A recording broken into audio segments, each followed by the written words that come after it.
November ಕ್ರಾಂತಿ ಚರ್ಚೆ DCM DK Shivakumar alert ಆಗಿದ್ದಾರೆ.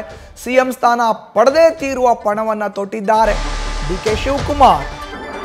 ಯಾವುದೇ ಕಾರಣಕ್ಕೂ ನಾನು ಈ ಬಾರಿ ಮಿಸ್ಸೇ ಮಾಡ್ಕೊಳ್ಳಲ್ಲ, ಸಿಎಂ ಸ್ಥಾನವನ್ನ ಪಡೆದೇ ತೀರ್ತೀನಿ ಅನ್ನೋ ಪಣವನ್ನ ತೊಟ್ಟಿದ್ದಾರೆ ರಾಜ್ಯದ ಉಪಮುಖ್ಯಮಂತ್ರಿ ಡಿಕೆ ಶಿವಕುಮಾರ್. ಹೈಕಮಾಂಡ್ಗೆ ಈ ಬಗ್ಗೆ ಮನವರಿಕೆ ಮಾಡೋಕೆ ಸಜ್ಜಾಗಿದ್ದಾರೆ. ಅವರು ಸಿಎಂ ಸ್ಥಾನ ನೀಡಿ ಅಂತ ಮನವಿ ಮಾಡಿಕೊಳ್ಳೋ ತಯಾರಿಯಲ್ಲಿ ಇದ್ದಾರೆ. ಅವರು ಈಗ ಪ್ರಬಲ ಮನವಿ ಮುಂದಿಟ್ಟು ಪಟ್ಟಕ್ಕೇರೋಕೆ ಡಿಕೆ ಶಿವಕುಮಾರ್ ಸಿದ್ಧತೆಯನ್ನ ಮಾಡಿಕೊಂಡಿದ್ದಾರೆ.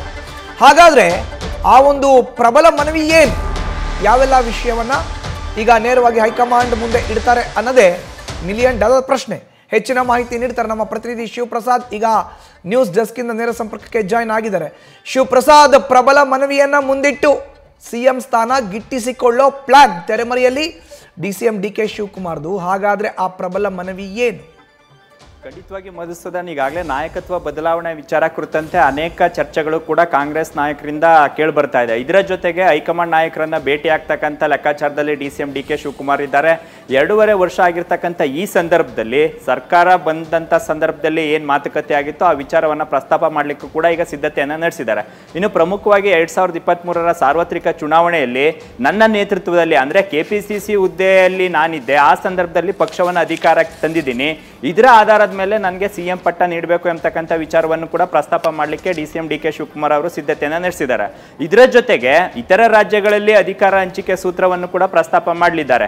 ಕೆಪಿಸಿಸಿ ಹುದ್ದೆ ಅಧ್ಯಕ್ಷರಾಗಿ ಅವರ ನೇತೃತ್ವದಲ್ಲಿ ಚುನಾವಣೆ ಹೋದಂಥವ್ರಿಗೆ ಸಿಎಂ ಸ್ಥಾನವನ್ನು ನೀಡಿದಂಥ ಉದಾಹರಣೆ ಇದೆ. ಆದರೆ ಕರ್ನಾಟಕದಲ್ಲಿ ಈವರೆಗೂ ಕೂಡ ಈ ವಿಚಾರ ಕುರಿತಂತೆ ಹೈಕಮಾಂಡ್ ನಾಯಕರು ಗಮನ ಹರಿಸಬೇಕು ಎಂಬತಕ್ಕಂಥ ವಿಚಾರವನ್ನು ಕೂಡ ಮುಂದಿಡಲಿಕ್ಕೆ ಸಿದ್ಧತೆಯನ್ನು ನಡೆಸಿದ್ದಾರೆ. ಇನ್ನು ಪದೇ ಪದೇ ಶಾಸಕರ ಬೆಂಬಲ ಇಲ್ಲದೇ ಇದ್ರೂ ಸಹಿತವಾಗಿ ಹೈಕಮಾಂಡ್ ನಾಯಕರ ಆಶೀರ್ವಾದ ಇದ್ರೆ ಸಾಕು ಎಂಬತಕ್ಕಂಥ ಹೇಳಿಕೆಯನ್ನ ಖುದ್ದು ಡಿಸಿಎಂ ಡಿಕೆ ಶಿವಕುಮಾರ್ ಅವರು ಹೇಳಿದ್ದಾರೆ. ಹಿಂದೆ ವೀರಪ್ಪ ಮೊಯ್ಲಿ ಅವರು ಇರ್ಬೋದು, ಧರ್ಮಸಿಂಗ್ ಅವರು ಮುಖ್ಯಮಂತ್ರಿ ಸ್ಥಾನವನ್ನು ಅಲಂಕರಿಸಿದಂಥ ಸಂದರ್ಭದಲ್ಲಿ ಅವರಿಗೆ ಶಾಸಕರ ಬೆಂಬಲ ಇತ್ತ ಎಂಬತಕ್ಕಂಥ ವಿಚಾರವನ್ನು ಕೂಡ ಹೈಕಮಾಂಡ್ ಮುಂದೆ ಇಡಲಿಕ್ಕೆ ಡಿಸಿಎಂ ಡಿಕೆ ಶಿವಕುಮಾರ್ ಅವರು ಸಿದ್ಧತೆಯನ್ನು ನಡೆಸಿದ್ದಾರೆ. ಇನ್ನು ಬಹುಪಾಲು ಕಾಂಗ್ರೆಸ್ ಪಕ್ಷದಲ್ಲಿ ಸಿಎಂ ಆಗಿದ್ದಂಥವರು ಮತ್ತೊಮ್ಮೆ ಪಕ್ಷವನ್ನು ಅಧಿಕಾರಕ್ಕೆ ತಂದಂಥ ಉದಾಹರಣೆ ಇಲ್ಲ. ಆದರೆ ನನಗೆ ಸಿಎಂ ಪಟ್ಟ ನೀಡಿದ್ದೇ ಆದಲ್ಲಿ ಮತ್ತೊಮ್ಮೆ ರಾಜ್ಯದಲ್ಲಿ ಕಾಂಗ್ರೆಸ್ ಪಕ್ಷವನ್ನು ಅಧಿಕಾರಕ್ಕೆ ತರ್ತಕ್ಕಂಥ ಜವಾಬ್ದಾರಿ ನಂದು ಎಂಬತಕ್ಕಂಥ ಅಭಿಪ್ರಾಯವನ್ನು ಕೂಡ ಹೈಕಮಾಂಡ್ ಮುಂದೆ ಇಡಲಿಕ್ಕೆ ಸಿದ್ಧತೆಯನ್ನು ನಡೆಸಿದ್ದಾರೆ. ಇನ್ನು ಪದೇ ಪದೇ ಕಾಂಗ್ರೆಸ್ ಪಕ್ಷಕ್ಕೆ ಅವರು ಸಲ್ಲಿಸಿದಂಥ ಸೇವೆ ಇರ್ಬೋದು, ತ್ಯಾಗ ಇರ್ಬೋದು, ಅವರ ಎಫರ್ಟ್ ವಿಚಾರ ಕುರಿತಂತೆಯೂ ಕೂಡ ಹೈಕಮಾಂಡ್ ಗಮನವನ್ನು ಸೆಳೆಯಲಿಕ್ಕೆ ಸಿದ್ಧತೆಯನ್ನು ನಡೆಸಿದ್ದಾರೆ. ಇನ್ನು ನಾಯಕತ್ವ ಬದಲಾವಣೆ ವಿಚಾರ ಕುರಿತಂತೆ ತಾವಾಗಲಿ ತಮ್ಮ ಬೆಂಬಲಿಗ ಶಾಸಕರಾಗಲಿ ಮುಖಂಡರು ಎಲ್ಲೂ ಕೂಡ ಪ್ರಸ್ತಾಪ ಮಾಡ್ತಾ ಇಲ್ಲ. ಬೇರೊಂದು ನಾಯಕರು, ಬೇರೊಬ್ಬ ಶಾಸಕರು ಈ ವಿಚಾರ ಕುರಿತಂತೆ ಪ್ರಸ್ತಾಪ ಮಾಡ್ತಾ ಇದ್ದಾರೆ.